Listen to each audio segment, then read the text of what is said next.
Welcome everyone. It is 5:15 on Wednesday, January 22nd, 2020. The Carroll City Council meeting is now in session. Will everyone please rise for the Pledge of Allegiance? Pledge allegiance to the flag of the United States of America and to the republic for which it stands, one nation, under God, indivisible, with liberty and justice for all.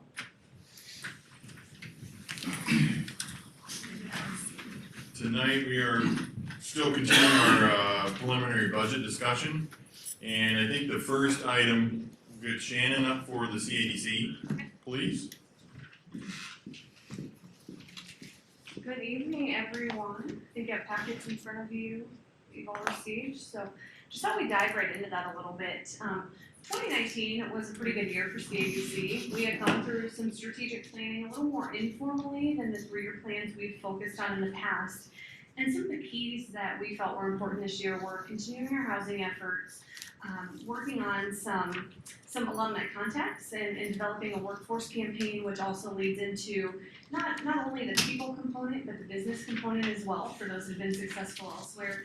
And ultimately, you know, when you start looking at those alumni touches and people recruitment touches, you really get into some more of the philanthropic conversations as well and recruiting funds back in the community. So we are fully working on that as well. And the third and final was the retail component, a partnership of Chamber and CADC, really taking a good, strong look at where we're at with retail. We did get our retail trade analysis back this fall, and things are looking pretty good, but you can always do better. You know, we like to inventory the space that we have, we like to look at the gaps and the leakages and things like that, and take a look at where we need to be. So that is something that with the big year that the Chamber had, we haven't gotten there yet in getting that committee developed, but you know, we really want to make sure that the tools that we have available from startup through growth and eventually transition are fully known within the business community so that we can help with all those phases to try to help strengthen and again, when there are transitions coming up, you know, that those tools are there and there's a partnership available for them so we can see some continuity in those transitions. Going into 2020, we have a lot. We did have an in-person request. Just a quick note, as Dr. Jensen and I talked yesterday, you know, unfortunately, when we're working with our contracts and vendors, things have grown so much. You know, we're not seeing slight increases, we're seeing significant increases. This year, we had worked with JEO on a shovel-ready site project. We want to have sites ready so that when we have projects come in, we can hand them their information and say, here's what it takes for you to start up in Carroll, because we know you can be successful. We know this site can be ready for you when it's time. And we're just in the final phases of that. We've got our print copies, our committee is finalizing those things. 3 sites countywide that we focused on, and I'm not able to disclose quite yet. We're still in the negotiations when it comes to land controls. We're looking at property options on all of those parcels. But that was a significant project for us last year, making sure that we're ready for growth. Some will ask why we're doing things like that when we have the unemployment numbers that we do. And the short answer is, whenever anything changes, you've got to have opportunities in the pipeline. You've got to constantly be working at building relationships and being prepared. So that was a significant undertaking for us last year. But like I said, those costs have gone up in everything that we're doing. We did a little bit of trade show work. 3 times this year, we were in Minneapolis to listen to pitches from entrepreneurship and startup projects. A little smaller scale, they're typically looking for 5 to 15 employees, so a good starting point for us. And then also we did 1 trade show, it was ProMat, so it's manufacturing, it's distribution as well, and automation. So that was really, really significant. We partnered with Iowa Area Development Group. We brought home 30 leads from the state of Iowa. Some of those are still in conversation. Some have since kind of fizzled out for us, but lots of good stuff happening out there. A lot of optimism within the economy, especially in that advanced manufacturing sector. So looking at 2020, we definitely are continuing that work with our recruitment, as we talked a little bit about, really kind of reevaluating some of our strategic partnerships and who we're investing in and how we're doing those investments. But we are partnering with the state of Iowa. We were awarded 3 projects with Iowa Area Development, or Iowa Economic Development Authority for marketing because they completely revamped their system. So the first thing that we did was an article, a content article and ad in a trade publication. It was fully focused on Iowa and advanced manufacturing. That was out for their January-February issue.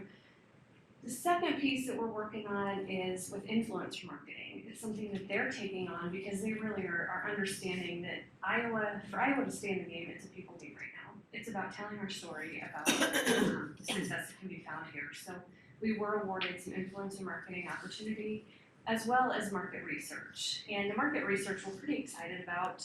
It is, what we'll do is we're gonna focus on professionals 30 to 45. Specifically those that have come back, those that are in professional positions, that have started a business here, learn what the sweet spots are in our marketing so that we can take that further when we're doing our work. Along the marketing lines, we want to be more consistent from our print to our website, all of the things we're doing, we want to look and feel the same at CDC. Probably the biggest undertaking though for 2020 is going to be our business retention and expansion program. As you guys know, there have been some pretty cool expansion projects in the county, but we've also seen some transitions in ownership, transitions in leadership, and otherwise. So we really feel like that needs to be our primary focus, is that relationship building and taking advantage of the opportunity to know and support any opportunities for growth so that they happen right here in Carroll County instead of elsewhere. So what that consists of is typically about 40 of our businesses countywide we go sit down with. We spend an hour in a meeting, but it's about 5 to 10 hours per meeting that we're spending in our prep work, our follow-up work, and partnership work. Typically, we bring in utility partners, especially if we know that there's going to be some sort of an expansion, workforce partners if needed, certainly partnership with AMAC as well. We talk about some training opportunities. So that is, like I said, one of our primary focus areas along with the traction this year. But getting back to the workforce component, when we talked a little bit about what we need to be doing, we really looked at what some other communities have done. You've all seen the campaigns that are out there, grow at home, come work in Iowa, what have you. And we really wanted to start with local talent.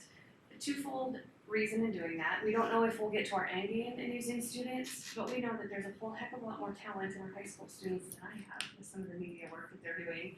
And at the same time, while they're in our facilities, meeting with CEOs and learning what is happening right here in Carroll County, we want them to be doing a lot of career exploration and building their own relationships so that hopefully they might find something that they like that would bring them back here as well. So that's our intention, is to have more of a one-stop shop to see and understand our facilities and what opportunities we have here long-term. In looking at some of our recent data, our economy overview that came out this fall really showed that we have huge potential for growth in our manufacturing sector through 2030. Significantly, actually double what the national average is for projected growth. So there's a whole lot of opportunity. At the same time, we're significantly over when it comes to age of our employees and the workforce concerns that we have. So we know we can do amazing things, but we've got to get further into that people game. If the people are here and we set up the right environment for growth, we can see a lot of great things happen in Carroll in the next 10 years, and Carroll County as a whole. So that's really certainly our focus this year. It's going to be more lean toward the business retention expansion side and the workforce components. So I guess there's a ton of information there. If you have any questions, I can answer tonight. Certainly one-on-one, I'm always available to you, but thought I'd open it up to you for any questions you might have. Talk about the low unemployment rate. Sometimes I look at that as people want to work. People do want to work. They want to work, so they're working. You're saying exactly what we tell people when we're out at trade shows, et cetera, and people see that number, it's scary. But essentially the story we tell is that we have an amazing work ethic here, and that if you treat your employees well, you can be very successful. The people are here, they'll move. I know that sets up issues for existing employers. I mean, we get that, but so at the same time, we understand the need to work with that people component, but our education attainment rates are significantly above national average. We also see households as 3 earners. So that points a little bit to wages. When we had Janet Ady out here to do our workforce study, that was one thing she was surprised with, was the number of households that we truly are holding 3 jobs. There's a lot there to unravel, but you're exactly right. That's the story we tell, is our people want to work. Another component of that is how rapidly all of the automation is coming. You know, things that we're supposed to hit in 2040 to 2050 are already in prototyping and expected to be mainstream in the next 4 years. So what that says is we've got to be working harder at upskilling employees. You know, there's going to be significant wage increases too when you take a look at the skills that are going to be needed to run some of these automated systems. Just recently we had Alliant and ISU out to talk about their digital manufacturing lab. And so, you know, the culture and climate for growth here is ready. We've got so many partners that are ready to help and bring some of our current manufacturing to the next level at little to no cost initially. So there's a lot of good things that can happen. I just remember at that state convention we went to, the ratio of kids that are coming back to small towns is doubled. So that's a good sign to impressive. push those kids. And to speak to you about the data, because you were there, Kelly Swenson, who was our contact, I did meet with him again in September to talk a little bit about what research he's found with that company. And you know, we were kind of promised that you've got all these names, you'll get all these names, you essentially get 50. So for the 5-figure investment you make into that software, you get 50 names. Sure, it's just not right. But I think it's coming. You know, they're pulling names from the online hiring sites like the Monster and all those places that people are posting resumes online is where they're pulling data from. So I think there may be a thought leader in that arena, but I think it's going to be a lot more mainstream, probably sooner than we thought. We'll have all that information available. So one of the last things you said is that we have huge growth potential. We do. Who's we? Carroll, We as state? Carroll County, absolutely Carroll County. And that is the economy overview. You may have gotten that in an email from me in October, but it hones in on manufacturing. The data is so impressive and detailed that when we went into the industry overview specific to manufacturing, it points to exactly what facilities have, you know, are maybe over the national average with aged employees. But it is showing the trend is hugely upward in the area of 8 to 12% for growth in the manufacturing sector. So, you know, I'd love to see that. It just, diversity is what we have to have here. When you look at the ups and downs in the ag economy and elsewhere, everything we can do to diversify and make sure that we can weather that tide is really important. Are you guys making any contacts with, you know, maybe the seniors, students, high school students that are going out, maybe getting a tech education in a year or two, or then making contact with the kid that's going into the engineering or architecture, that sort of thing, at 4 years that maybe they are coming back? That infrastructure is exactly what we're focused on with the youth, trying to start collecting that. Because we just haven't had the staff capacity to gather everyone's names and emails and watch where they're going. Right. You know, we know a hard mail campaign is just absolutely not the option. So we're with those kids branding that kind of come home to Carroll type of feel where we're posting the positions and partnerships. Internships is an area we hope to get into. You see communities like Fort Dodge that when they have those summer interns, they've got all this entertainment lined up for them. You know, they're engaging with them and making sure that they know exactly what's available to them down the road. So there's a whole lot of opportunity with that, and that's what we're hoping to get. As I said, starting with the kids in the branding and some of the information, the video work, not sure that'll be the end all in our work with the kids, but we'll kind of see where we get in these first few months. We're really excited. They're piloting some of the on-site work opportunities that are available, and it just hasn't really taken off yet. I think that some of the business facilities don't know what all that consists of. But the kids get to help solve a problem, and then they get school credit based around what they did. You know, if it's a lot of computer work, they get that curriculum match met. So it's really kind of exciting that we're hoping to pilot that and hopefully start influencing more of that in the community as well. Good. Thanks. Mhm. Anything All right, else anything else? for Sharon? Well, I just think that's one of the things us as a city has to think about is, you know, I just read it here. It went from 12% of the kids coming back to the smaller towns up to 27, and they expect that to grow every year. But us as a city, we've got to make sure we have the amenities in place for, especially, we're not close to a bigger city. Trails and things like that. That's somewhat of our blessing at the same time, as we are right between the major cities in our area. We're at the centers of it. We're a strong metropolitan, and we really have been fortunate. You know, the next generation of leadership, I think we have a lot of young people that are very talented. I think with a little more nudging, we're going to see them get a little more involved. We've tried to be a little more focused with that with our CDC board to bring in just different thoughts and different approaches to things, and hopefully try to help navigate more towards how do we keep drawing young professionals back. And if there's not a position for them, how do we create that environment where they feel comfortable taking the risk to create their position they're going to bring back with them, whether it be a business startup or what have you. We think that that's going to be super important. Here's the top 4 things that when I had this to, what they're saying the youth is looking for is, number 1 is they're looking for good schools, which is different than what used to be. You know, those kids are thinking to stay here. And then the other is housing, and then the number 3 is outdoor amenities. And then the 4th thing is they want to volunteer, which is totally new. They haven't had that in their top 10 for years. So it's all changing, but us as a council, we got to think of those things. I think you're to be applauded. There have been a lot of great investments in Carroll that really are going to take us a long ways down the road, but you're exactly right that investment versus expense mentality can be tough. Yeah. They're big investments, but it's really important. It's, just from what I remember being in high school and college, we didn't have that volunteerism or service mentorship. Yeah. And now both my kids are in college, and they're coming home and they're volunteering, they're doing service projects.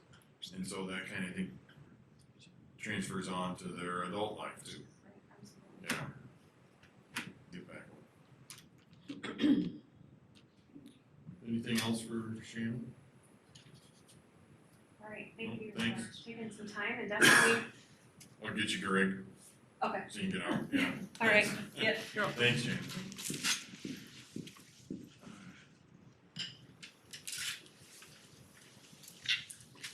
Hi, I'm Hi, Greg Greg. Seaman, Thanks. and with me is Kevin Woodrock, Thanks and for we're here coming. to represent the Airport Commission.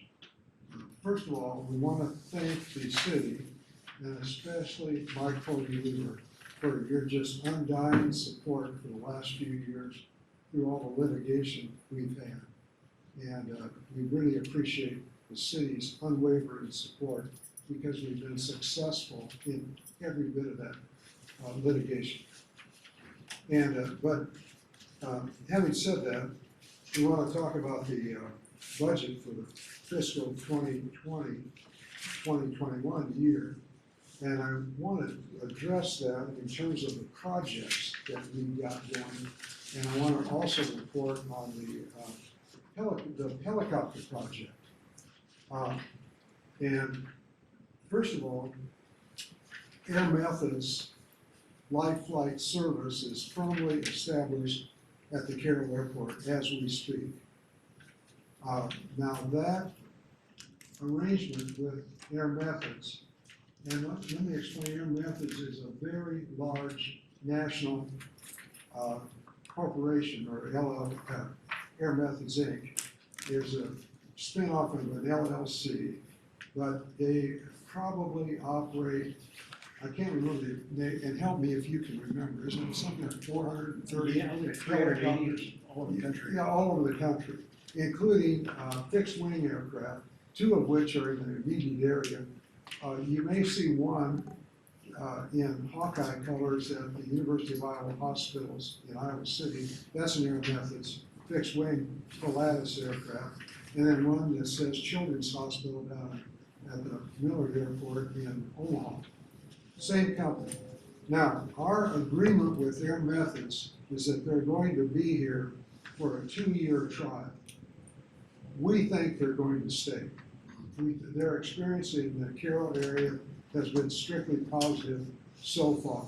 We've enjoyed a great working relationship with them under financial arrangements that we feel are favorable to the city of Carroll. Now, I'll be more specific in that. We've got a commitment from them that they would share, for the most part, a lot of the infrastructure development that had to go in, run electrical lines, internet, fiber optic cable, and water and sewer lines to their temporary facility, their I would call it work quarters or workstation that they've established on the north side of our main hangar. Our arrangement with them is this. We shared in the cost pretty much 50-50 of every infrastructure improvement that has been done out there. This is a good deal for the city of Carroll because some of those infrastructure improvements, for example, the gutter on the big hangar building, the LED motion lights within the big hangar, and the sewerage improvements for the big hangar, those were things we were going to have to do anyway. And that would have amounted to as much as, I'm gonna give, and correct me if I'm wrong, close to $10,000 just for that stuff. We were gonna have to do it anyway. They're paying for half of it. And the way they're paying for that is what's not part of our agreement with them for direct reimbursement as we speak, is will be paid for over a 24-month period at the rate of $750 a month. Now, of that, $250 is their payment towards the electrical costs of what it takes to supply electrical energy to their facility out there. Now, we've got to deal with them that at the end of the year, every year, because we arranged for Raccoon Valley Electric, who's our electrical supplier, to meter them separately. And we're going to, our deal with them is if they use more than $250 a month electricity, we're going to get reimbursed at the end of the year, whatever those numbers work out to be. So we're going to have a net of $500 a month that's going to reimburse the city for our share of these infrastructure costs.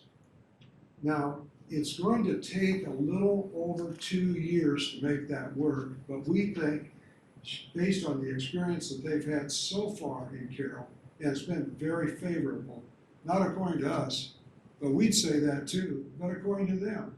This is working for them. We think they're going to stay. And all we've got to say about that is all good. Any questions about Air Methods and our financial arrangements with them that Kevin and I can answer, we're happy to. They just have a helicopter out there, correct? They don't have They fixed. have a Eurocopter EC-135, which is a twin-engine medevac helicopter. Now, the one they have out there right now is not the one that they're going to be permanently basing here. Kevin, is that a brand new one, the one they've got that's in Des Moines being fitted out? The current one should be here, I think any day now, Yes, but I believe it's brand new. yeah. And that's a very safe helicopter, very expensive, Very sophisticated. very sophisticated. It's an EC-135. If you want to look it up on Wikipedia and see what they're flying, that's what they're flying. I don't know if you guys noticed that the quarters, living quarters they have out there, they have 3 people staffed there 24/7. 2 nurses or medics, and of course a pilot. And then they have a mechanic within a 30-minute drive, but they can leave on a moment's notice. There's somebody there all the time. So it's really good for a community that if, it's not much a ride that nobody wants to take, but if you need one, well, they'll be at the hospital in no time. Do you know if they have to fly with a co-pilot, or is there just one pilot in there? I believe just one pilot. One pilot. No requirement for. No requirement for a co-pilot. These pilots are very, very experienced. And that type of helicopter is significant because it's IFR capable. In other words, instrument flight rules capable. It's an all-weather. Now, all-weather doesn't mean flying in this kind of weather, but rain, typical weather. The problem with helicopters in the day, what makes them dangerous to fly in bad weather is anything that would ice the canopy over where they lose visual contact or the rotor blades. you know. And so anyway, that's the Air Methods report, and any more questions about that? I did read they've managed to employ some area folks too, or at least one, Well, we don't really have any control of that, that's internal, but if I can answer that question a little differently, the Air Methods located at the Carroll Airport brings more than 10 $100,000 plus jobs to the Carroll area. Now, I don't know, all these people aren't gonna live in Carroll per se. They may live in Litterdale, may live in Glidden, may live somewhere else but close, because they don't wanna drive either. And so it's gonna be a tremendous benefit for the community to have those kinds of, we don't have a single low-paying job in connection with Air Methods. There's 2 mechanics. Kevin, how many pilots? I can't remember. Well, they keep one pilot all the time. All the time. All those people rotate, so they're not the same people there all month. They may come in for 7 days, and the next crew comes in, they just rotate them. They just rotate them around, But yeah. my understanding is they've got, the 2 medics and the pilot, one pilot there at all time. Through their shift, and then the next crew comes in. I wanna say there's 8 medical aviation nurses. I think 2 mechanics, 1 scheduler, and I can't remember if they have 2 or 3 pilots. But they rotate them on shifts, kind of like, well, I don't know, Kind of an on-call kind of kind of thing. an on-call type thing. So they store the helicopter in a large hangar. They do, they have it's kind of interesting, if you drive out there, you'll see it, and it's it's kind of a trailer-like They just roll it in and platform they out. land on, and they roll it in and out of the big hangar. Okay. Now, the only infrastructure improvement that we have yet to complete installation of is they want to have an electrical receptacle at the northwest corner of our ramp where they park that helicopter, because they want to plug it in to keep the oil warm in that when it's outside this kind of weather. And that's a minor cost to us, but that's the only thing we've got left to do, right, as we speak right now. Very good. So, let me move on, and Kevin, will you talk about you've been close to the sign project and where we're at with all of that, where we're at with that? Yeah, kind of drug on a little bit. If you recall the sign project, we received a grant from the state for $10,000 to help pay for that. By the time we got all the permits in place to begin, got late in the season, so the structure's partially completed. It's up there. Oddly enough, they treat that sign as if you're building a tower or a building. I mean, in the eyes of the FAA, it's the same thing. So we had to go through the whole process. But anyway, I think it's going to look really good when it's done, but it's going to be completed in the spring when the weather gets warmer, and they'll put the pavers and such on the outside, and it should be done. Very good. Okay, now, we've got a couple of projects I think that I should talk about tonight.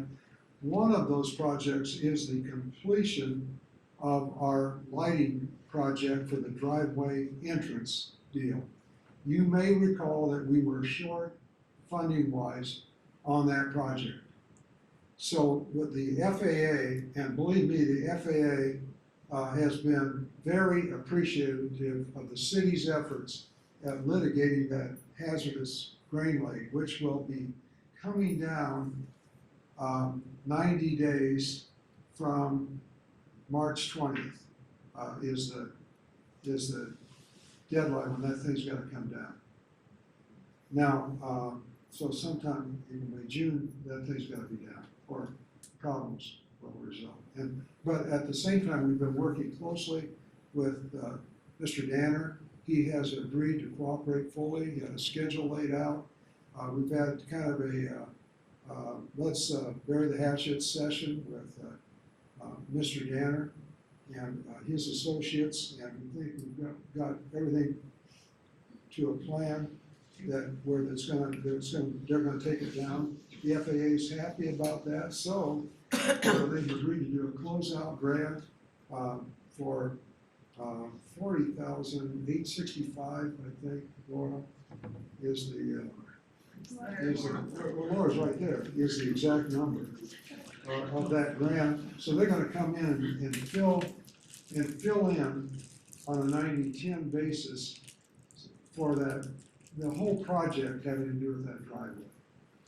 Now, our current project that's been, received funding and approval, and we're going to be, putting the project out for bids just in April, I believe, is, the runway 321, crosswind runway.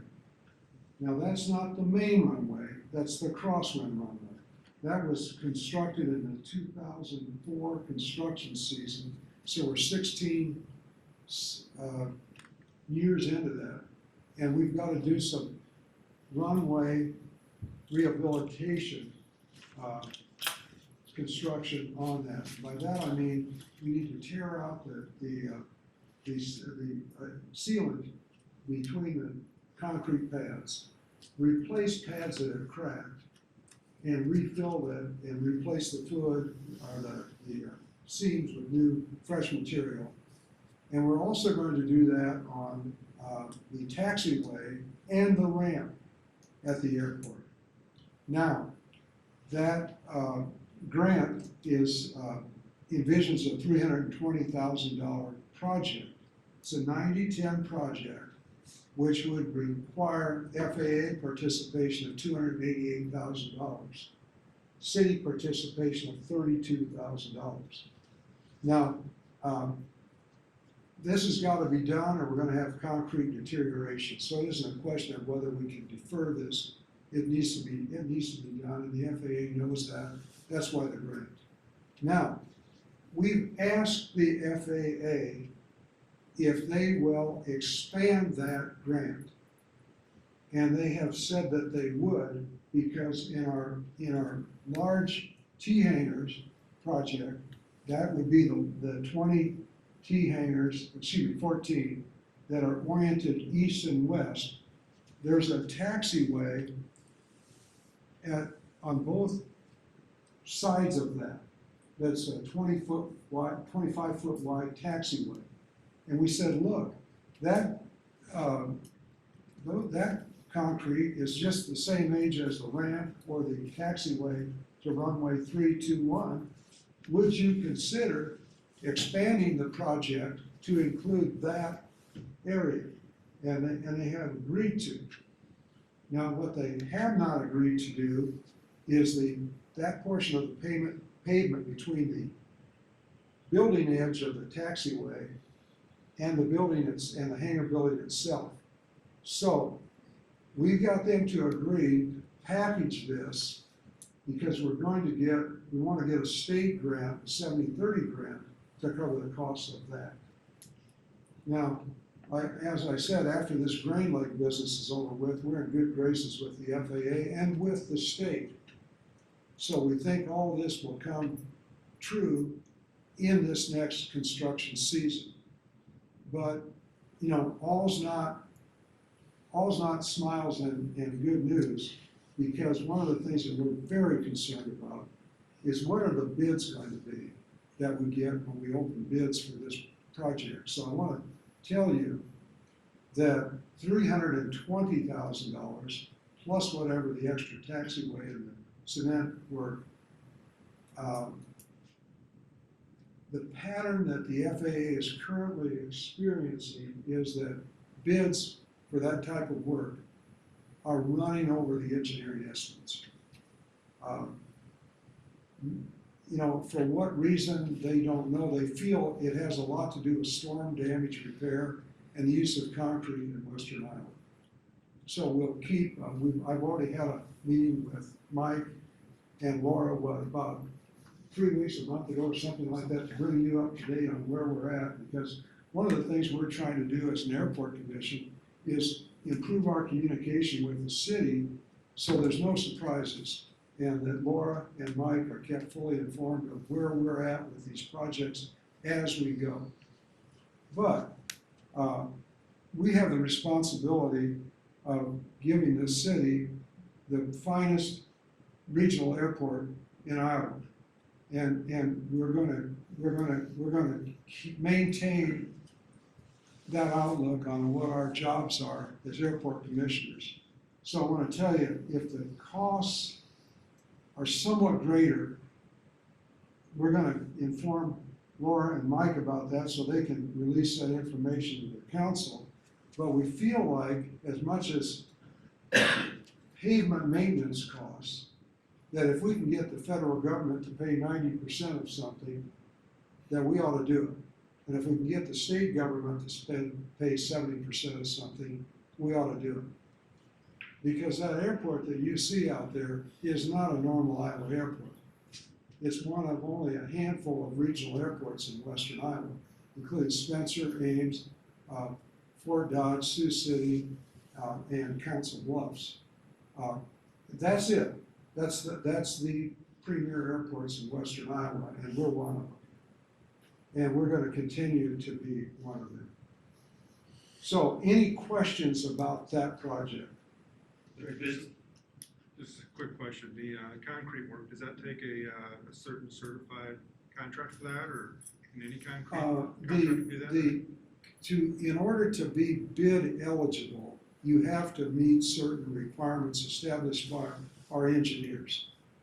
And otherwise, we're not interested in, we have, in other words, one of those requirements, Mike, would be a history of successful cooperation with the state DOT and the FAA on similar type of projects, and of course we require bonding, and so it's really, we're only interested in dealing with established people. That's not been a problem for us in the past at all. If the bid comes over what you're estimating, is it still a 90-10 split, or do we have to absorb the others? No, it would be a 90-10 split on the federal portion. And that, Laverne, would be the runway, the ramp area, the taxiway to runway 321, and the taxiways on the north side and the south side of that 14-plex hangar. It would be 70-30 with the state on that other area of concrete. The approaches to the hangar. Yes, yes. So it's a 90-10 on the actual cost of the project instead of the estimate. Right. Right. Now, Good question. When we get these bids, if they're in excess, we've got two places to go with that. Three, really. We gotta talk to the FAA. Number two, we gotta talk to the city. And number three, we have to talk to the state DOT. We are not gonna go ahead and approve a bid that exceeds the engineering estimates without approval from the city, the FAA, and the state DOT. We're just not gonna do that, because our authority stops at that estimated cost figure. End of story. Mike, I'm a little lost. Where does all this show up in our budget? So the runway project would show up in the capital, so I'm on page 187. That would be,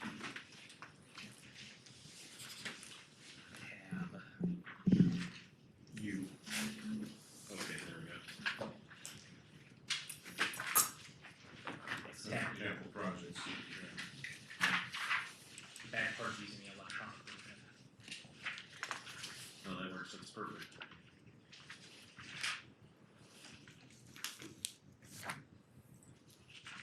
And so then you start seeing the next pages, revenues. And when we do this, from this, and this is you to answer, Mike, the FAA doesn't, they pay the contractor their 90%, correct? This doesn't flow through us. No, it We flows. pay, we pay 100%, Yes. then we get a reimbursement.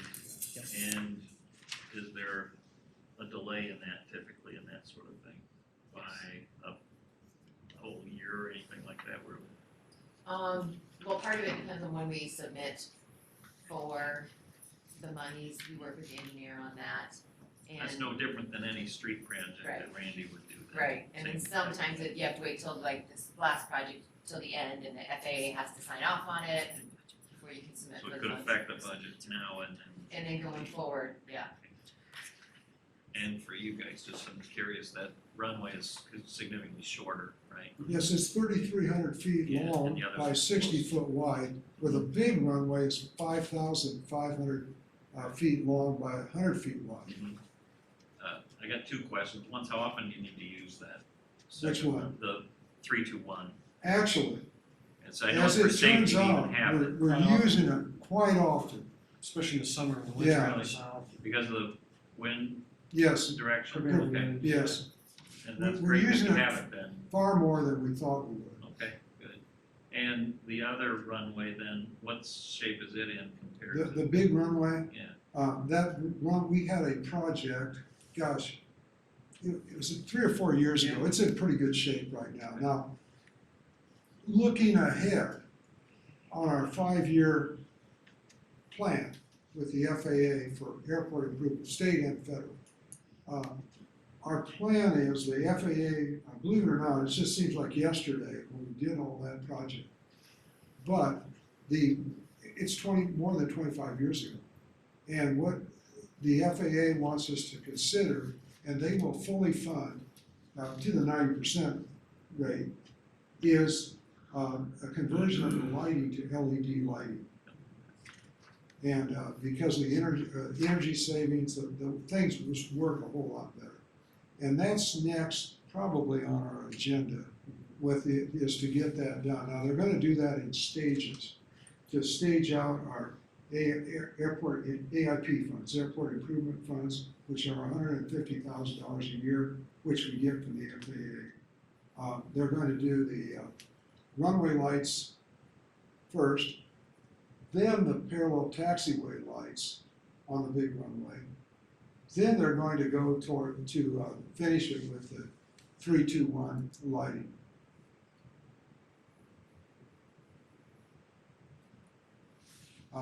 Beyond that, we've been talking about it, but we've kind of got you may remember that our legal fees for the Rain Lake litigation were paid for out of our budget. So we've deferred maintenance on a number of things, which is fine. You know, we're happy that we're able to return funds to the city nearly every year in our budget. And the thing we've been talking about procuring is what's called a broom. And you've seen these at the Omaha Airport or Des Moines, where it's a great big broom, circular, looks like a paint roller, only it's about 30 foot long and maybe 4 foot diameter. And we need that for ice removal. It breaks up ice better than anything. And so that's on our schedule, looking ahead for equipment additions that would benefit the airport and therefore the community. That's what we're doing. So you guys don't use any brine out there? No. We can't do anything because of the aluminum in there would corrode, so we can't do anything. So it makes it tough to keep the airport open, especially for jet aircraft, because they don't have a good way of slowing down other than braking when the runway gets, today isn't a flying day, but I'm talking about, your more typical weather like we've had several days before now. Now, propeller aircraft don't have the problem because the propeller is a big windmill that slows you down anyway, So, other than that, the thing that we've additionally done this year, we've, at the state DOT's urging and the FAA's urging, we've put together and developed a hangar lease plan for tenants out there of the T hangars. And that we've had overwhelming support. Everybody out there has signed a lease with us. And that puts us in full compliance with the FAA with respect to hangar usage. They're now insisting on leases simply because they don't want to see expensive hangars used that for non-aviation purposes. So we're in full compliance. Other than that, we don't really have any problems out there right now, do we? We're gonna take shit. We're not, hopefully, we don't bring our problems to you folks. We handle them ourselves for, I think you're supposed to, right? that's what way it's supposed to be done, that's right. We Yeah. want to be the easiest organization, the state government that you have city government that you have. Between that and the library, we don't, yeah. Cool, yeah. Any other questions? Well, thanks for, and again, thank you very much for your just total support for what we're doing out there. We think it's valuable, we think it's just critical to the community, and we couldn't do it without your support. You know, one more thing I'll just say, that Aerometrics wants to do some sort of an open house in the near future for the spring and kind of show off the aircraft and such there. With demonstrating, all you to attend, so we'll let you know. Sounds good. Thank you again for coming. Okay, well, thank you very much, everybody. Ashley, sorry. Push me back Get there, you going. didn't you? Get you out. Right. Thanks for coming. Yeah. I'm Ashley Shable, for those of you who don't know me, program director at the chamber, so, I'm here tonight to talk about the tourism marketing efforts, which the city, has helped us with in the past for several years. So, these dollars go to assist the chamber in marketing, the Carroll community, across the state, online, at Iowa's Welcome Centers, and at showcases and different events. As in the past, we're asking the city to support those tourism marketing efforts. As you see, we continue to incorporate the Choose Carroll into our tourism marketing efforts, encouraging travelers to choose our community for everything. We invite them to take advantage of our hotels, our motels, our restaurants, our shops, other recreational opportunities that we have here. Most of you know, I've now been at the chamber for just over a year, so about a year and a half actually. So I feel like I'm kind of starting to settle in, and with my background in community journalism and marketing, I think we've been able to work to improve some of the efforts and build some consistency with our messaging throughout our tourism marketing campaign. We've done some content building with some of our materials to make them all match throughout everything that we're doing, bringing some value to each of the entities. The chamber works hard to promote the community and drive additional traffic here into our shops, places to eat, and everything that we do. Each year this last year we continued to build on our alcohology piece, which we kind of just touched on last year. It was in the works a little bit. It features 4 of our chamber member businesses. That is in your packet that you guys can look at. I put some stuff in there. We held our first VIP tour in October, and for that we invited some guests from the Iowa Tourism Office, some Western Iowa Regional Tourism directors, as well as media partners from the state and local to help promote our project. We had a great turnout for that. They've all been sharing good reviews, have encouraged others to come enjoy the alcohology experience. We're currently working with a group for a tour in April, and we've also had some interest in September from a group. So it's just kind of a good thing, it's a unique thing that we have here in Carroll.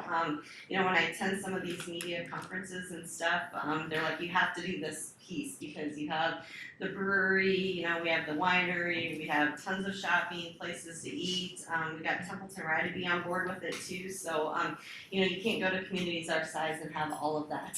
So they said, it's a great piece and you need to move forward with it. And it's been a really good thing. So, and I know with alcohology, a lot of people think it is about alcohol and drinking, but it's not really that. It's more of the history. They're all in unique buildings, and so we've really focused on the educational component of that. For the recruitment piece of that. We believe alcohology really shares some stories of, Carroll and what we have here, and we've learned a lot through the project actually. So if you haven't been on tour, you'll have to, take a tour and ask some questions about it. It's, like I said, it's really something that we have unique here. So besides that, we've been working to promote our other community efforts. You know, we drive a lot of traffic here through the programs that you're all really familiar with, the Carroll Band Day, our color run at the Swan Lake State Park was really a big event this year for us. And our Hoop It Up basketball tournament that we're looking forward to in February, we have almost 50 teams registered right now, so with another month to recruit some teams. So we're really looking forward to that. And so supporting these efforts with increased marketing really builds the quality of life that we talk about and brings visitors in and maybe, you know, potential employees and others during those events. So some other things we're working on with tourism marketing, we're looking at updating our website in 2020, which will again help with the consistency of our messaging throughout everything. We did a Choose Carroll commercial last summer with ICANN, which is the Western Iowa Network's cable station. We had a lot of good feedback on that. I know people, family and friends of ours from outside of the area were seeing the Choose Carroll on their TV. So I had some family members like, oh my gosh, Carroll is just on TV. So you know, we'd like to do some more things with that. I think it creates a dual purpose for us too. When we do those things, we can also use them on our websites and in our social media outlets and stuff. So we have some plans, some things we can do with that. We've been doing some video work, you know, over the holidays. I don't know if you saw on our Facebook page, but we got into a lot of our businesses, 20 of them actually, to share that you didn't have to leave here. We had everything here, anything you wanted to find, and it went over really well. We had a lot of reach on that. I don't know exactly what our numbers are, but it was very popular, and so just kind of the video work and stuff like that is some things we want to work on and incorporate, you know, more and more all the time into our marketing stuff. So we are asking, requesting $30,000 of support from the city for our tourism marketing efforts. You know, and that, again, that helps us with our statewide tourism as well as local, and just continue to promote everything that we have here in Carroll. So that's all I have. If you have any questions, you know, I'll gladly answer them if I can. I have one. Yes. Are you familiar with the Lincoln Highway Association? I've heard a little bit about it. Okay. Well, I noticed, I get their newsletter, and I noticed they have what we would call a convention. Okay. And they have had it in Denison before, so I'm just gonna suggest maybe you check Sure. it. Yeah. We are on Lincoln Highway. So, Yes, absolutely. I'll make a note of that. Take a look at their website, and Sure. maybe there would be an opportunity for you to Yeah. get some people to visit Carroll that don't have been here before. Sure. Yeah. All right. To build on that, that's a great idea. The local representative on the Lincoln Highway committee is Barbara Hackford. She's in town here. Yep. You know, I know She's Barbara. very Yep. interested. She's oh, very yeah, I interested. get the newsletter too, and yeah, there's a lot going. They plan a lot of good events. Sure. Yeah, that'd be good. With it going right through Could be a here, good well, partner there. yeah. Yeah, absolutely. No, I just agree. I get the newsletter also, and It's good. it's really fun. We've talked tonight a little bit about families and bringing young people back to the community. You know, the types of things that come with the Lincoln Highway, as well as some of the other historical things around Carroll, are really exciting and geared towards families. Right. Yep. Yeah, which we need to continue to share with people, right? Yeah, Yes. well, the history, I don't know, I love the history, but I know I mentioned to you Marilyn Setzler's Mhm. book, The Yep. Cathedrals in the Cornfields. Yep. And I know I took, years ago, all the history faculty came to Carroll from DMAC, and she narrated, we got a big bus, went on a big tour, and she narrated, we went around to the beautiful historic churches. I know Roseanne, I talked to you about that once, and the history and you know, the German heritage is really big. Yeah, yep. So yeah, there are a lot of possibilities. I'm glad you're Yeah. thinking about the historic aspects. Yeah. Anything else for Ashley? Thanks for coming, thanks for waiting. You bet. Thank you. Thank you.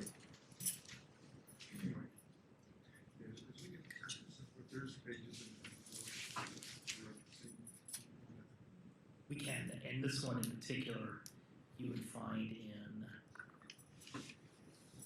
something agricultural tab I. No, this is, No, this is under tab M, it's under the hotel motel, it's where we allocate the funds for this. You just printed it out, so. it's first time trying. Well, the stuff that she was referencing, the packet, that was part of the agenda packet that was given out too. So I guess that type of stuff is not in the budget book, with a specific line item for that one, yes. What was gonna ask, I forgot. Are we doing Carroll Fest this year? Yes. That's under you guys, under your umbrella. I guess to clarify, the event, yes, not a budget request, not a contribution from the city. Anything else? If not, do you want to, should we go on to the restroom project next? Do you want to start with that, Mike? Or? I guess the only comments I would give is, I sent out to council the information that was handed out at the last council meeting. It was also a packet of information that came from the August 2013 council meeting that where the council actually authorized making a contribution of $56,000 for the finishing of the public restrooms. And then there was material that I received since the meeting from Laura Canito that broke down the bills and income each year from 2016 to the current year.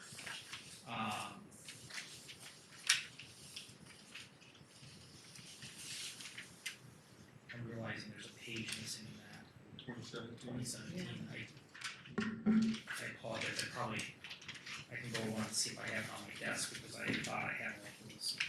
And then I also sent out information to council today. We did get, there's gonna be a high water bill this month. And so typically water usage at this site is around $50 to $60 a month. And for the bill that will go out on Monday, that'll be $333 because of the high water usage this month. That's new charges.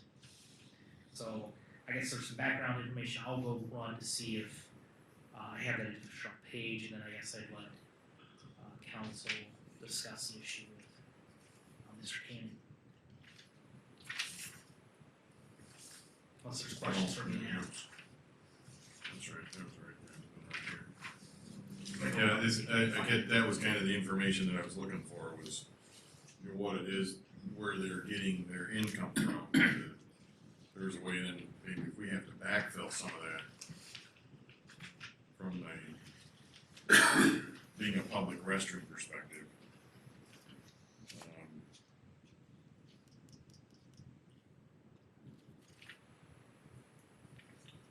It looked like Chico, when I was going through those, it just, the list kept getting smaller and smaller and smaller.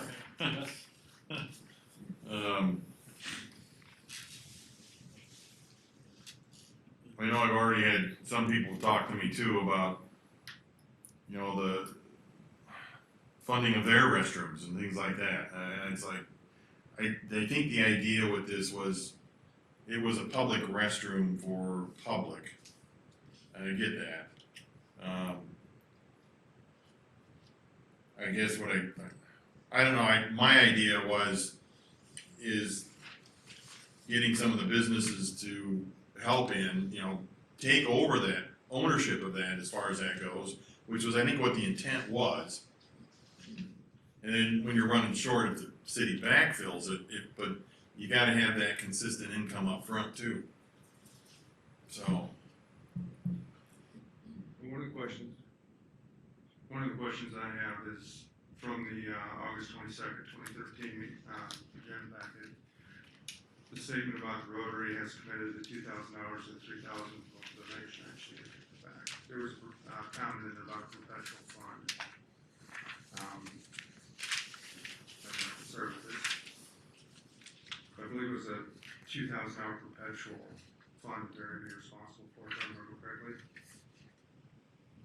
Rotary has committed $2,000. Yeah, that was, 3,000 from the donation. oh, yeah, that's, okay, Rotary will be identified professionally as a sponsor for this. So I'm just wondering, has the Rotary not been involved every year, or has that fallen off the radar? As far as the Rotary, we haven't asked the Rotary, because they, like this, when we did it, they also filled in. I might need to come up here, Chico, sorry. That way the microphones pick it up, I don't think they can. Sorry about that. We haven't been to the Rotary, or talked a little bit about it, but they were filled in, I think it was $5,000 originally when the city, when we originally did that, so. They probably have some funding too, but. Well, and I remember when we did this back in 2013, that was one of my concerns, is that, okay, what's going to be the ongoing cost? And that was one thing that was reassured to us, that this would be a burden that would be covered.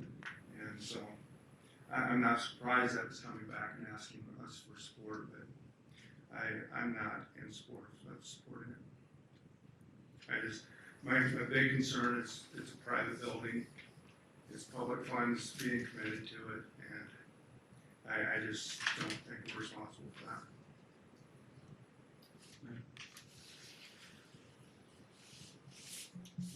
Just, if we don't get any support, and I own the building. Right. And I pay the taxes and insurance on it, through the help of the chamber. If we get no support, we're gonna close it. I guess, I got a question for all you guys, and not that, have any folks have been down at the mall lately, walked through? Have you seen the empties? And everybody talks about the mall owners, you know,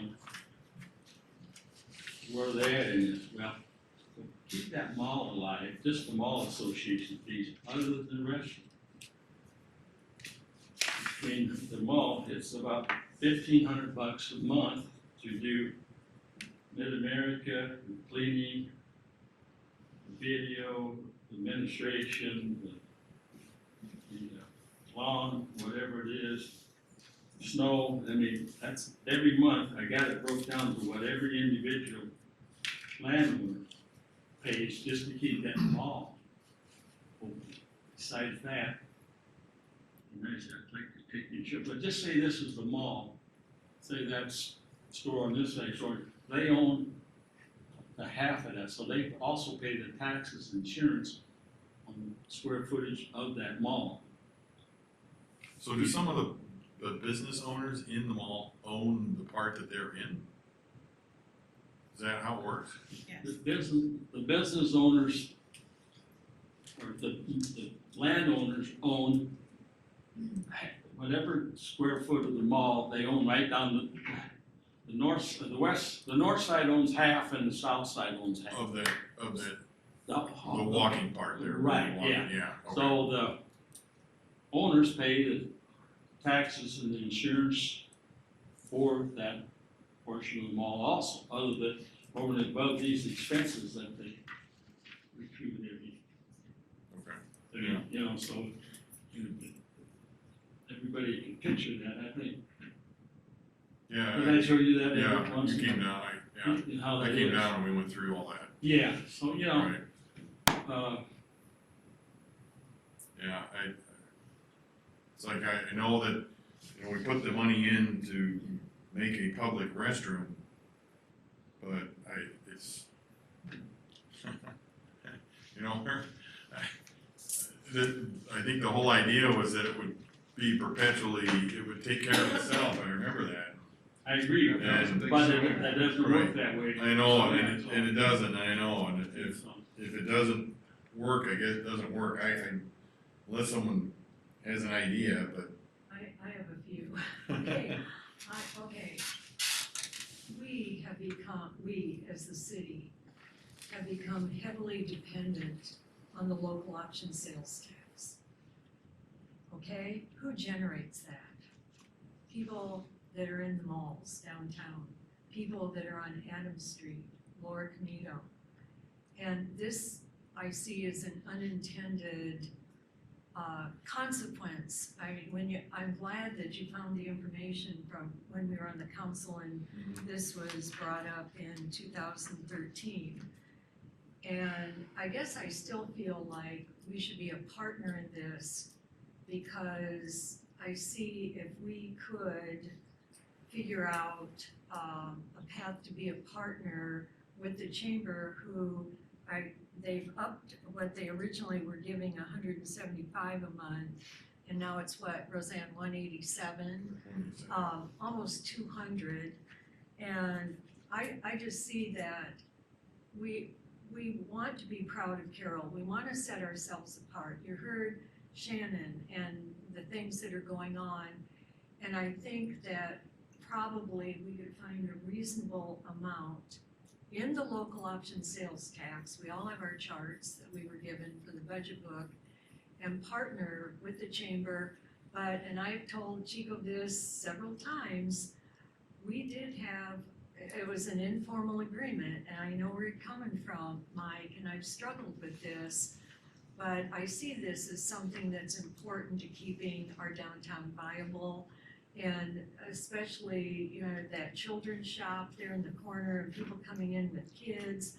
I go down there a lot, into Westgate for different things. And there are a lot of elderly, people with kids, there are people walking, etc. And I think we could find a reasonable amount. And I see this as giving back to the merchants who but I've told Chico, and I've been really stern with him, they need to step up. And when you look at the numbers, they did stay pretty steady on who was donating, around a dozen, maybe 12, 13, 14 people a year. They really fell off in 2019. And Well, that's about when he. yeah, and that's came when and talked things to us. started to unravel. Right. And so I'm thinking if we're getting $1.5 million a year as a result of the local option sales tax revenue, and we've come, and I'll say it again, we've become very reliant on it for many important projects, such as, you know, Laverne brought up, we need amenities if we're gonna attract people. Well, Lost helps us with our trails. It helps us with a lot. You can think back. So, Those are all public expenditures too. right, but it's spreading, if we use some Lost, we're spreading it out among all the people coming. We're a regional draw. We're a regional retail center that, you know, we aren't asking the taxpayers, we aren't taking it out of the general fund. That we're spreading it out among people who come here and shop, and we're offering an amenity to them. Hopefully, I think it's a very positive amenity, and we could give back a bit from Lost because of all we get from these people that are, there are a lot of young people that have opened businesses downtown on Adams Street, and Vicki Gotch and I went around and took signs around everybody.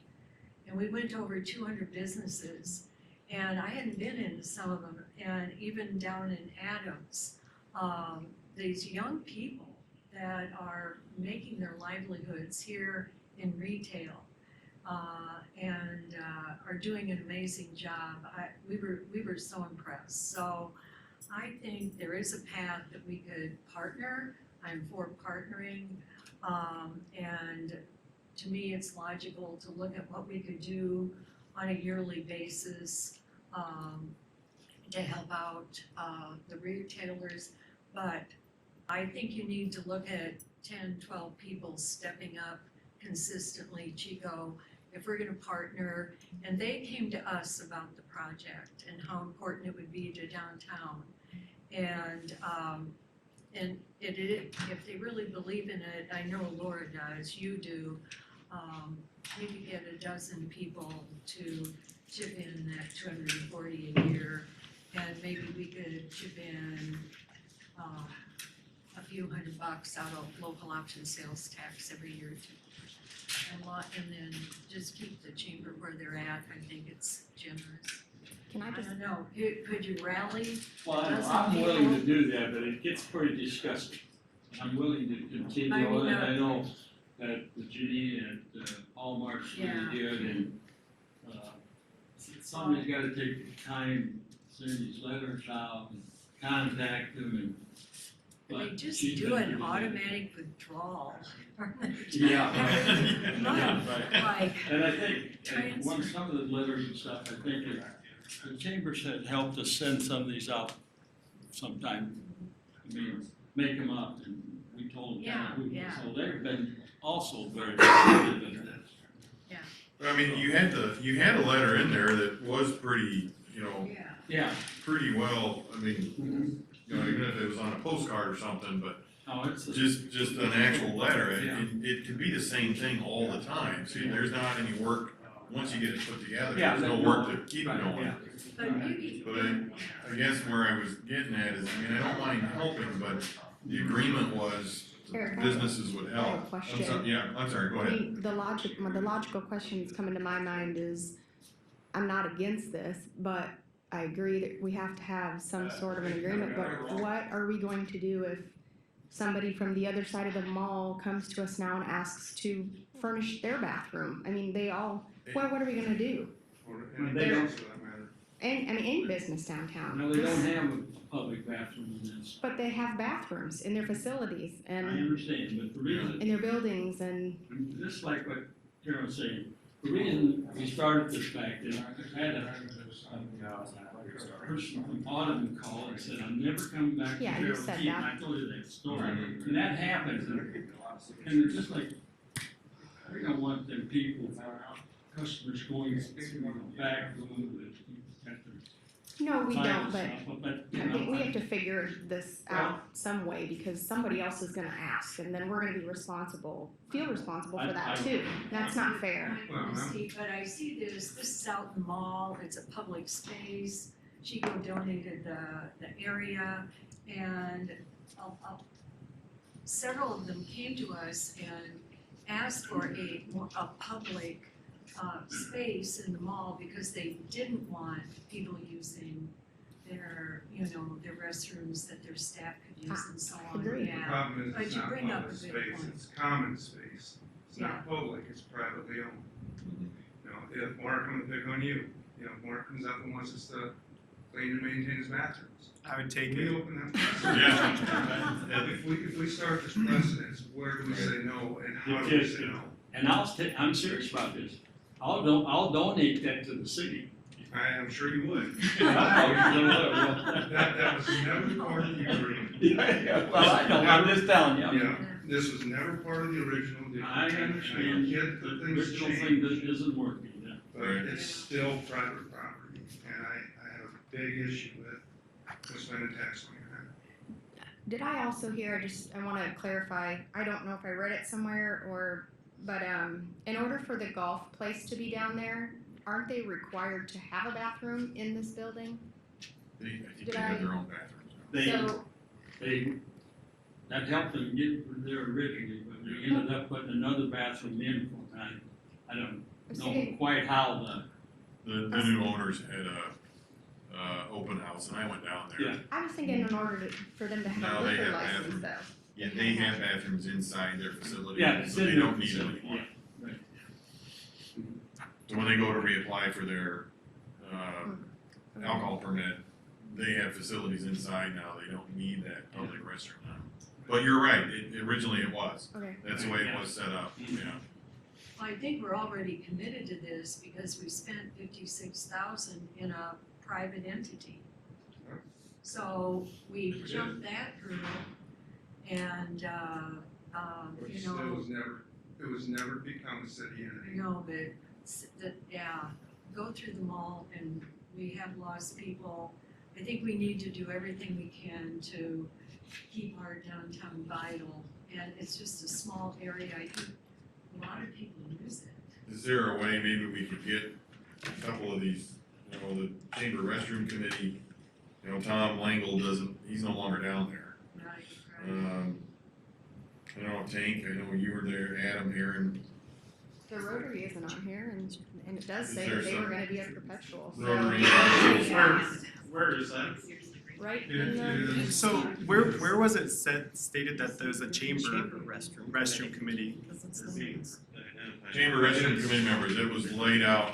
Yeah. on here. Did you I was on the board when this today? first came to light. Yeah. It's not our committee. In our agenda packet from August 22nd of 2013, it's in there. Okay, Yeah. thank you.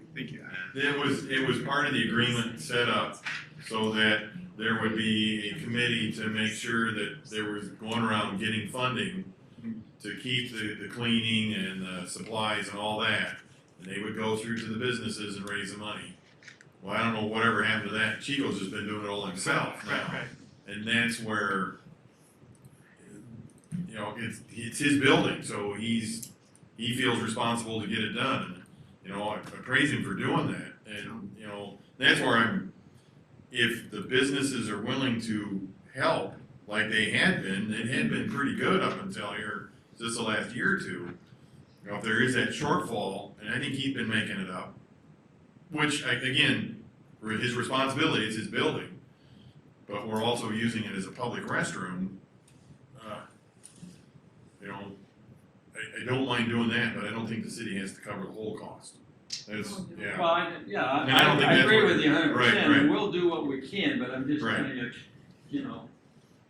Okay, here's what I thought of, if you look at their mall restroom budget, that's the new information, where they're looking at monthly, they need, $650 total, and it's broken down, it's that small little page. Right. Yeah, so they need okay, the chamber's already giving 187, okay?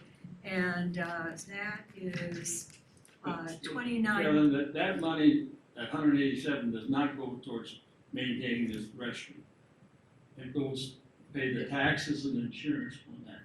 So you understand, that 187 has nothing to So do, that has nothing to do Yeah. with, right?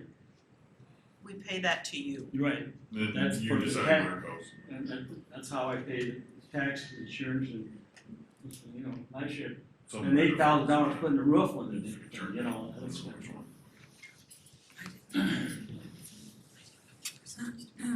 So even with the budget, annual estimated budget of 7,800, the highest that you gave us was in 2016 at 4,953. It's just an estimate that we worked up, you know, if you take that, you know, so, you know, even there's $100 a month in everything for maintenance, labor, you know. We've been doing that all ourselves, whatever, that's just an estimate that we get. I mean, I would go as far as to say, if there's something we could do on water bills, I would be comfortable with that, but other than that, it's a no for me. I think you deserve at least to know where we kind of stand here, so I'm gonna tell you what I think about this, and I view it as a public restroom, and that's the perception people have. So I'm not against us helping you some in this project, but I would like to know, what happened with the Rotary. You know, I mean, they were very formally into this, and you're on it, right? I am, and Okay, I was so- at the tip of the spear with Rotary at that time. You're misreading the verbiage here. Rotary is to be identified perpetually as a sponsor. That's their little wheel that's up at the restroom showing it, where they had pulled together $5,000 worth of money to put towards the project to help get the construction done. But it was not a perpetual fund or $2,000 per year perpetual. Yeah, it was just to take care of the first year's maintenance, that was it. No, it was. That's what it says. Okay. Yeah. I'll read it again. No, okay. That's the point, thanks for clarifying. Yeah, except that it was not meant to be a perpetual every year, there was $2,000. Right. I do think- Not intentional. I do think that some of these people that have dropped off for you, if they really think about it and realize that there are gonna become people coming that they don't know who are gonna be begging for their restroom, that's not a good thing, cause I've experienced that myself in a business, and, you know, there needs to be a public restroom. If it's perceived as a public restroom, then I'm okay with helping make it or keep it as a public restroom. Now, the figure I have in mind, I'm not sure yet, but I do think that if these other people that have quit contributing really think about what happens when that closes and someone comes to them and says, I've got to use this restroom, they might regret not helping out. So, Jerry, how do you envision this if somebody else comes up in the community, wants help plowing their driveway, because, their parking lot? Or- my perception is this is a public restroom. It's what, perceived as exactly, I know it's private. As was already pointed out, we participated in this already, to a much higher extent than this will ever amount to, with us helping it. I mean, Well, Not for to see 6,000, that line on that's, this. yeah. If this is something that's starting to go on forever. I'm also, I was going to add that I'm not comfortable with us committing this beyond a certain amount, because I think that we're gonna change. I don't think that this is a type of thing that we should commit beyond an election cycle, to be honest. I don't believe legally we can commit to it beyond a budget cycle, can we, Mike? No, but I mean, oh, that's right, I didn't think about that. But So here's the every percent year it's point. gonna come Right. up on as a budget item. Correct, so, Yeah, but to your point, Jerry, that's a great point, is we are protected that way, we can't commit it beyond the budget year purpose. But the $400 is putting us at, 400 out of the 650 is putting us at 62% of the total Chico. And I really think that a good 10 to 12 retailers could come through consistently for you. It's gonna take some work, but I think I'm willing to help to a point, but they were the ones that said this was necessary to have this public restroom, and you've worked your tail off. You told me all about everybody you've gone to in the banks and everybody, and if they really want it, they need to have skin in the game. I think we should donate, but they ought to know this is where we're at, and they need to come up with the balance. I'm so willing to go out and work I'll at help, it. I'll help you. And, I'm willing to do that, but it's just, we're in a bind. I know you are, I know. The mayor had alluded to the chamber restroom committee. Is that still in existence? Does that meet routinely, Chico, or is it? It's just all. I don't even know who's on it anymore. It was Aaron Jurgens, he's still around. Tom Langle's, he's gone, I mean, he's still around, but his business is done. Tank was on it, you were on it, Adam Schwers, and that was it. And Yeah, it sounds like you've kind of been left out in the dry between you and Janine to try to keep this thing afloat. I guess, is there some way that we can help you, like Carolyn said, I'm willing to personally come and help too, if we can help form that committee back up and get an active group of a few people who are really manning this thing every year and making sure that it's working. Could we work with you that way, or could I work with you that way? That'd be great, and I think some of the people you saw here the other night would take a position or two on that. You bet. I grew, I made the assumption all those people were on your side, since none of them spoke out and said anything otherwise that came along, I'm right? gonna ask them to come if they were. Yeah. Okay. I hate to say this though, but for 2019, there were more than what's on your income for 2019 that were sitting out here. Mhm. So there were someone that are here that are supporting, but who have not been putting money in the last few years. And I'd really like to help engage them, as you said, if we're gonna participate at a municipal level, to get the buy-in from those business owners and really engage them to help put money in the bank too. I mean, I'd like to see us to do the process that we had set up. And then, if that's something that fails, then we have to come up with another process, but there was something that was set up and it's kind of fallen through the cracks, and that. And that's part of my concern, it's very easy to want something when somebody else is paying for it. I don't wanna feed the bear, cause once you do, they don't go away, and that's. Well, I would say this process that you allude to, Mr. Mayor, if there is a board that's brought back to existence and the city buys in, I'd like to see us have a seat on that board. Someone from the council would be engaged and, help as liaison routinely. So I'm hearing maybe somebody wants, to be on a committee, we would like to set up a committee, I think and this have is important. I don't want two us people to- sit on it, yeah, I mean. I don't necessarily want to head the committee, but Yeah. I'm happy to help and be there as a city liaison with yes. Okay, you wanna, And join in or take turns or whatever. I mean, I'll help, but I Whatever. can't, it's not something I can lead, but I would help. And if we need to go down and talk to businesses, I'm help to do that, so. I think you're exactly right. We need to get that committee reestablished and working. If maybe the three of you can sit down and maybe look at if there's other individuals you wanna talk with, and we can go from there. Get that I started, think so. another good one would, that's really, I think would be Bob at Hughes. Yeah. I mean, he's gonna be in his. No one fundraises more money in this community than Bob Fossbender. Worked hard at it. Maybe you should sell raffle tickets. Yeah, right. Bathroom raffle tickets Bathroom raffle. in the shape of a piece of toilet paper. There you go. Would one of the, Great idea. would one of you chamber people like to be on that committee? No. Whatever. Well, let's, we'll start. I'm sorry, go I ahead. haven't talked yet on this. Yeah. What is the reason on 2019, a lot of your funding dropped? Have all these people told you why they are not doing this?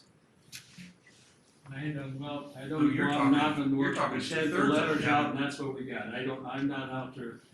So you don't know why most of these quit? I think some of the reasons is, I think the retail's not been very good downtown. Personally, you walk through our mall, got Okay. a lot of empty spots right there. How many empty spots are there, Chico? I heard the number 4 the other day. Well, I 1, 2, 3 or 4, three. I think 3.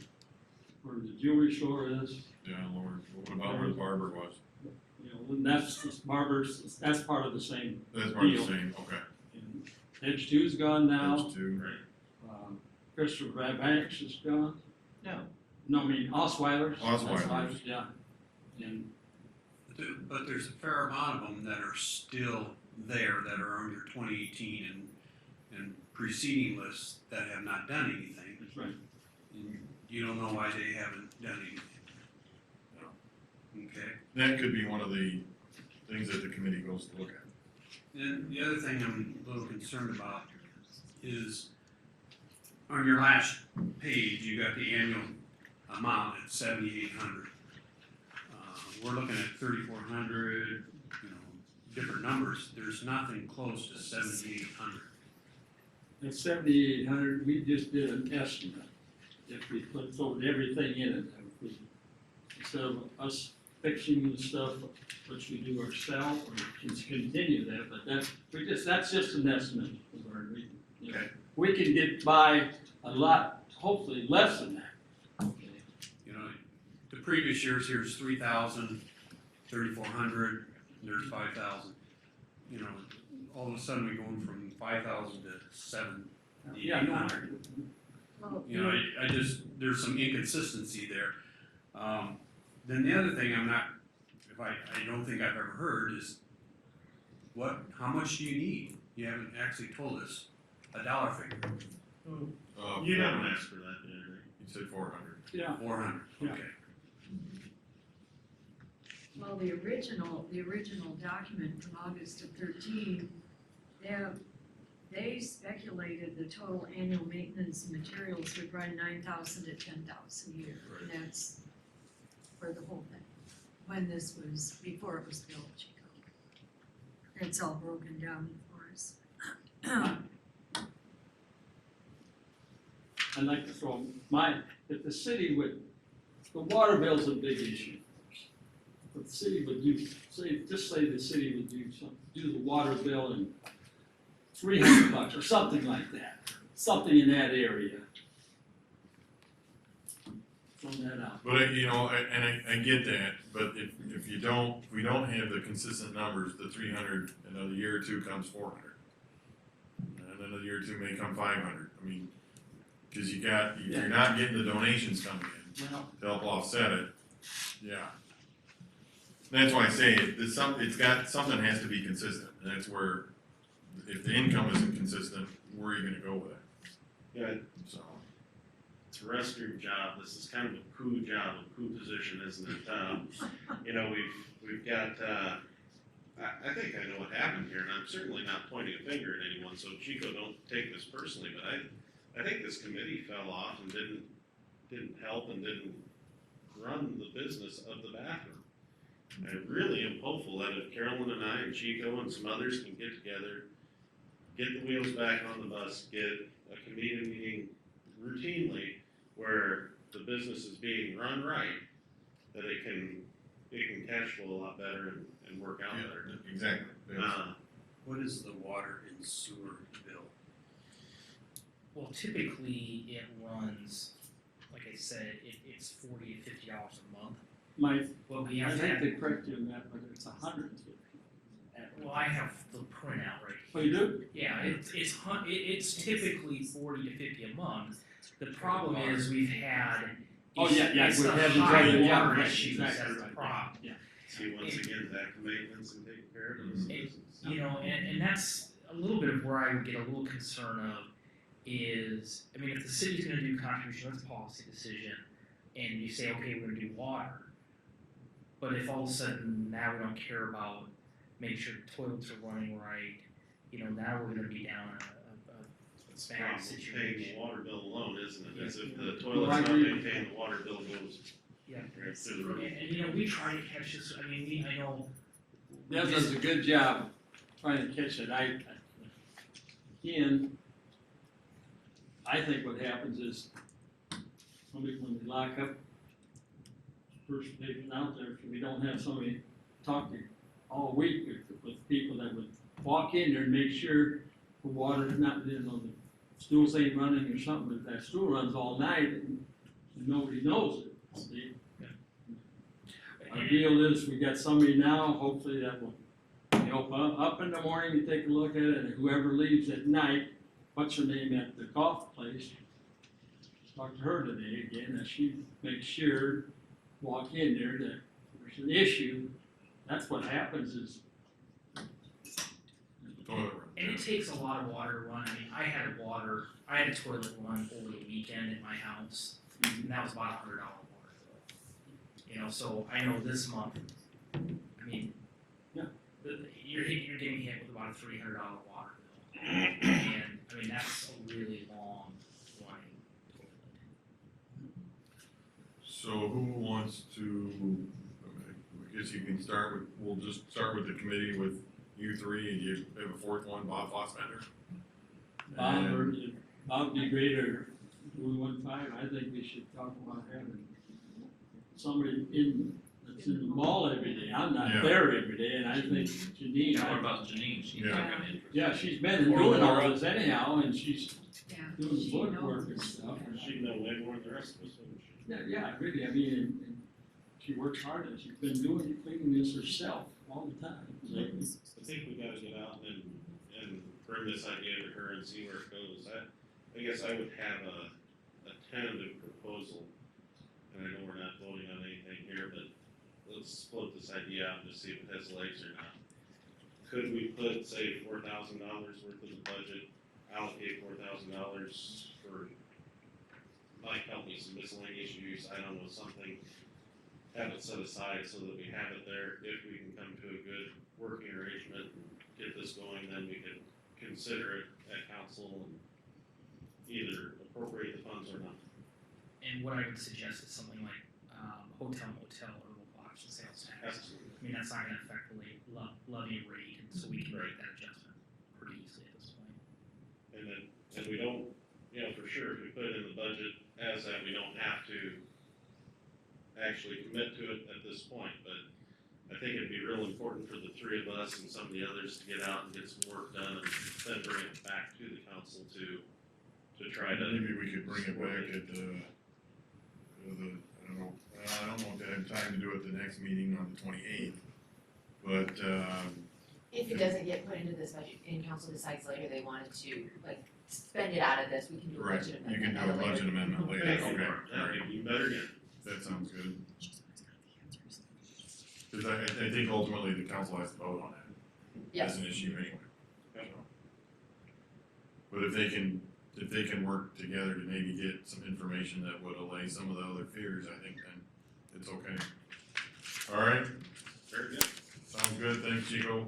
Yeah, thank If you, appreciate You and it. Carolyn wanna get together, maybe then the three of you to start getting, talk to Janine and Yeah, then get your committee together, and you're welcome to use the facility down here if you need to meet or something too, so, yeah. And I'll talk to Bob, or you wanna talk to Bob, or? I gotta go see Yeah, if why don't you, yeah, that'd be great, and then, I think Bob should be out and Janine and one of the two, you wanna talk to Janine? well, yeah, I can, or Carolyn can, I know that she's gone till, Friday, she's at a bike show. We'll figure it out. Yeah, but anyhow, I can pop in and see yeah. it. Okay, next week. All right, Thank you. yeah, thank you. Thanks, guys, thanks. Thank you. I think what we'll do, we'll take a short recess to get some, dinner, since that's here, and then, we'll get Jack started. Perfect. Alright, yeah, I put everything back in the kitchen right now. Okay. On the floor, you wanna open it up or what?